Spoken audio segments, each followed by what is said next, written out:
في كافيه دورين وكل دور له مدير شكل. اول ما الكافيه بيعمل اوردر جديد بيبعته للمديرين ويقول له خد عرف الزبائن عليه، فيظهر مدير بتاع دور معين يقول له يا عم والنبي انا ما صدقت الزبائن اخذت اخر اوردر. فضل المدير دوت خايف ان هو يدخل اي قرار جديد لحد ما الناس بقت تقول ان اللي فوق ده كافيه واللي تحت ده كافيه تاني خالص، مع ان الاثنين واحد. ده نفس اللي حصل مع مازدا مصر.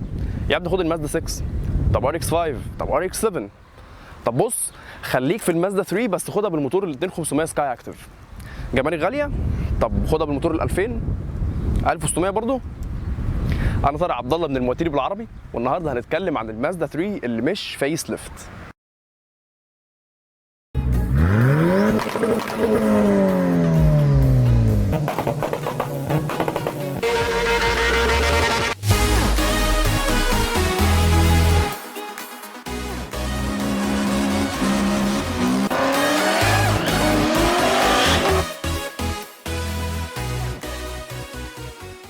مازدا.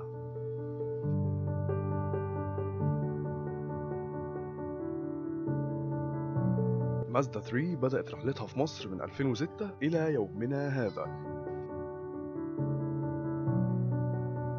مازدا 3 لما نزلت مصر أول مرة حققت نجاح ساحق، وده خلاهم يكونوا متحفظين شوية في إحداث أي تغيير في الموديل ده، والتحفظ ده زاد أكتر بعد ما قلت المبيعات للشكل اللي بعده.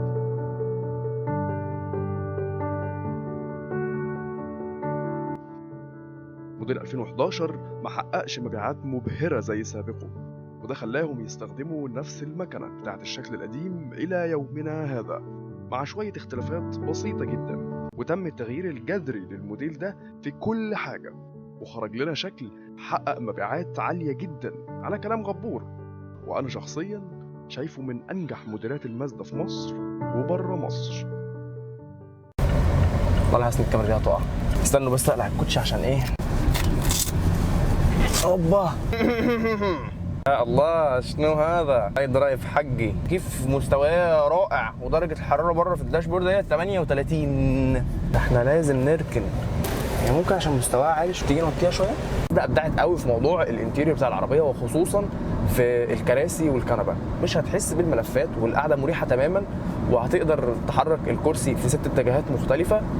ممكن زعلي الوحيد ان الحركه بتاعتها مش كهرباء، ولكن عادي برضو ما هياش حاجه كبيره. عايزين نطلع على الطريق بقى، خلصونا.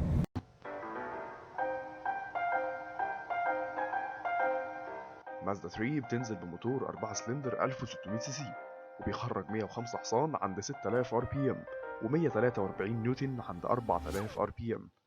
بتيجي بكتي ستيبترونيك 4 سرعات، وبتتسارع من 0 ل 100 في 12.2 ثانية مع سرعة قصوى 175 كيلو متر. والانتيريور بالذات هي اكتر حاجه مازدا تفوقت فيها وابدعت، هيشفع لاي عيب تاني انت ممكن تلاقيه في العربيه بشكل عام. ولكن على طريق جيرمي كلاركسون however، الحاجه الوحيده السيئه اللي هتلاقيها في الانتيريور بتاع العربيه ديت ان الطاره للاسف الشديد جدا بتقشر. ولكن هيشفع لها حاجتين، ان اول حاجه التوكيل ما طنشش وقال لك انا ماليش دعوه، او ده مش عيب في العربيه، او ده سوء استخدام، زي ما كل التوكيلات في ايديها انها تعمل ومحدش بيحاسبها. التوكيل اوريدي اعترف بالموضوع دوت، وتقدر تغير عندهم الطاره. اي نعم هو مش حل جذري لان الطاره برضو بتتقشر الجديده، ولكن انت على الاقل بتبقى عارف ان انت هتاخد الطاره فهتحط لها كفر للحمايه عشان ما تقشرش منك مره ثانيه. الطاره الديزاين بتاعها من اجمل واروع ما يكون. الطاره مسكتها بيرفكت، موجود فيها الثامب بتاعت الريسنج ستيرنج ويل ديت عشان تديك اداء تحكم افضل بكتير جدا، واحساس حتى لو العربيه مش رياضيه ولكن هي بتخدم على الموضوع ده وبجداره. العزل الحراري للعربيه المازدا من جوه بيرفكت، لا فعلا العزل من جوه جميل جدا. كل حاجه في العربيه معموله باتقان بصراحه. كونسول النص، الفتحات بتاعت الاي او اكس واليو اس بي والكلام ده كله، والشاحن والولاعه، كل الكلام دوت جوه. مسند اليد، المساحات الداخليه، الاكره، حتى اكره الباب، فتحات التكييف، النيكل حوالين فتحات التكييف، كل حاجه في العربيه معموله عشان تقدم لك متعه القياده الى اقصى درجه، والوصول لرفاهيه غير موجوده في هذه الفئه. انا بالمناسبه 188 سم، يعني مناش قصير، ومع ذلك الهيدروم بيرفكت، مش هتحس باي عجز في الموضوع ده. ولو انت اقصر انت يعني في مجال ان في واحد تاني كمان يقعد فوقيك، انت قاعد واحد على كتافك. السواق والراكب مش بيخبطوا في بعض بقى والمساحه ضيقه والكلام ده، بالعكس انت رجلك مرتاحه، هيدروم ممتازه، مساحه بينك وبين اللي جنبك، حتى الهاند ريست اللي موجود يشيل ايديكوا الاثنين والله بجد.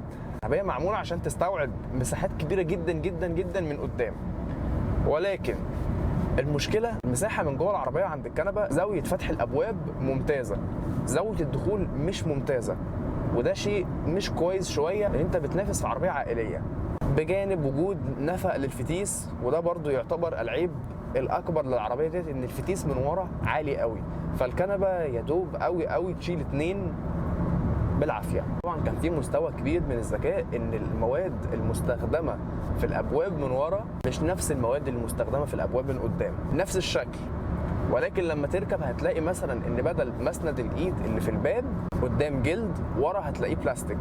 بلاستيك مش رديء بس بلاستيك. حاجه كويسه ان انت بتحاول على قد ما تقدر ان انت تقلل من تكاليف انتاج العربيه عشان ما تبيعهاش بسعر عالي، بس حاجه مش كويسه ان العربيه بتتباع بسعر كويس ما هواش سعر لقطه زي ما بيقولوا، ففي المقابل هقدر استغنى عن بعض الحاجات دي.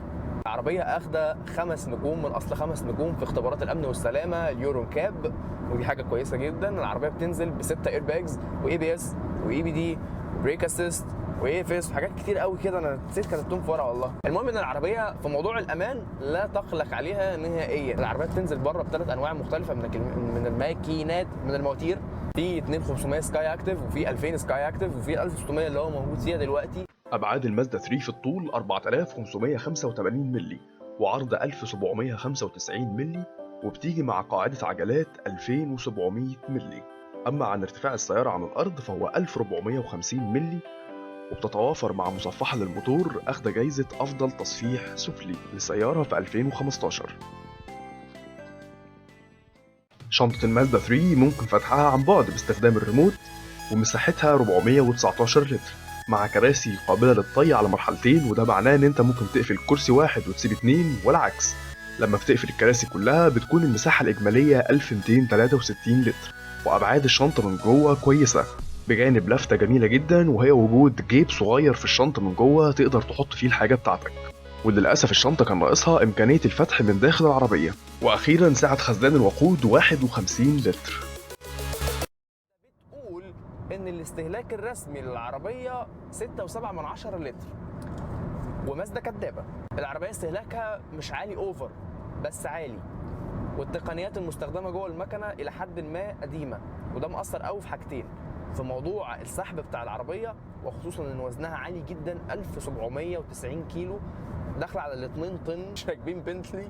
مازدا 3 توب لاين بتنزل باوبشنز كتير قوي، اهمهم الويلكم هوم والفولو مي هوم، ستارت انجن وسبويلر على الشنطه وداي لايت وزينون وفتحه سقف، بجانب الاي درايف والكاميرا الخلفيه والسنسورز، واخيرا بخاخات الفوانيس.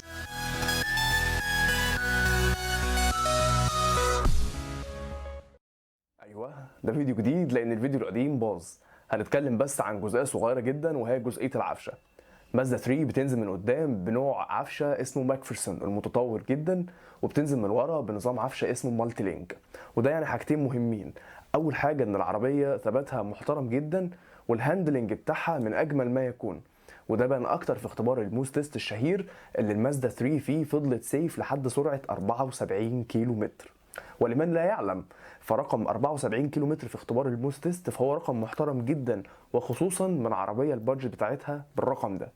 مشكلتي مع العربيه كلها ان العربيه مشتته، انت وانت بره العربيه واجهه مقدمه شرسه جدا، نيكل في كل حته، داي لايت ورنجات، اول لما تخش الستيرنج ويل رياضيه جدا والاي درايف، فانت داخل ومتخيل ان انت تركب عربيه فيراري، تيجي تدخل الملفات تتفاجئ مالتي لينك وماكفيرسون وبتاع، انا داخل بقى نوربرينج دلوقتي، تتفاجئ ان المكنه قوتها ضعيفه جدا، بجانب ان الفتيس للاسف متجه جدا جدا ناحيه الاقتصاديه بصوره بشعه. الفتيس عمال يديك في غيارات عشان ما تحسش باستهلاك البنزين، وهو ابدع في ده. العربيه دي لو كانت نزلت بالمكنه ال2000 كانت هتحقق نجاح اكبر بكتير جدا جدا من اللي حققته دلوقتي، وان كانت هتنافس في فئه سعريه اعلى من اللي هي فيها دلوقتي، مع شويه اهتمام بالتفاصيل كانت الايه هتختلف تماما تماما تماما. خلينا على الكارته، مفيش فكه.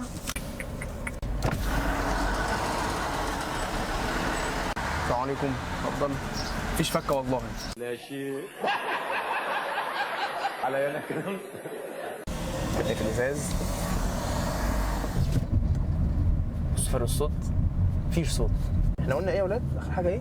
طبعا احنا حسسناك ان الدنيا وحشه جدا ومفيش تسارع وبتاع، لا التسارع مقبول. ولو انت شاب مش اهم اولوياتك التسارع، فالعربيه هتنفعك جدا في كل ما تتخيله. اي زياده في السرعه بتكون من تاثير العوامل الخارجيه المساعده فقط لا غير. انت نازل على منزل مثلا شديد، اتجاه الهواء معاك فمطيرك كده يعني. طبعا في شاب اصيل بيقلب لي نور الناحيه الثانيه وده معناه ان في رادار. طيب تعالوا نقول بقى ايه مازدا دي كلها كده في الاخر. مازدا هتنفعك لو انت عاوز عربيه امان، عائليه، شبابيه من الدرجه الاولى، فخمه، فيها اوبشنز كتير، مستوى الامان والسيفتي فيها عالي جدا. مش هتنفعك لو انت اهم حاجه عندك التسارع. اعمل سبسكرايب للبيج بتاعتنا. ايه ده؟ ايه اللي انا بقوله ده؟ كده نكون وصلنا لنهايه حلقتنا بتاعت النهارده. اعمل لايك وكومنت وشير عشان الفيديو دوت يوصل لاكبر عدد من الناس. اعمل سبسكرايب على اليوتيوب عشان يوصلك كل جديد، ولايك الفيديو بتاعتنا على الفيسبوك عشان يوصلك اخر الاخبار. انا طارق عبد الله من المواتير بالعربي، لينك البروفايل بتاعي في الديسكربشن. سلام.